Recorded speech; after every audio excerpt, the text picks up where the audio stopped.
بسم اللہ الرحمن الرحیم۔ السلام علیکم ورحمۃ اللہ وبرکاتہ۔ ایک صحابی رضی اللہ تعالی عنہ کہتے ہیں، میں نے دیکھا کہ ایک بڑا خوبصورت نوجوان ہے اور لوگوں کو دعوت دیتا پھر رہا ہے، صبح سے چل رہا ہے اور کلمے کی طرف بلا رہا ہے۔ میں نے کہا، یہ کون ہے؟ انہوں نے کہا، یہ قریش کا نوجوان ہے جو بے دین ہو گیا ہے۔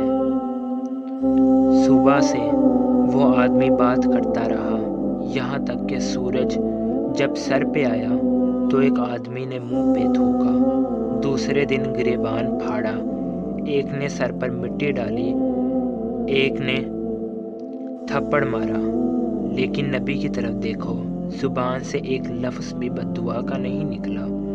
اتنے میں حضرت زینب رضی اللہ تعالی عنہا کو پتہ چلا تو وہ زاروں قطار روتی ہوئی آ رہی ہیں، پیالے میں پانی لے کر۔ جب بیٹی کو روتے دیکھا تو ذرا آنکھیں نم ہو گئیں۔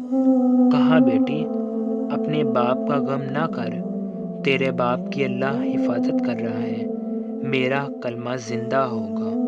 وہ صحابی کہتے ہیں، وہ بعد میں مسلمان ہو گئے، اس وقت کافر تھے۔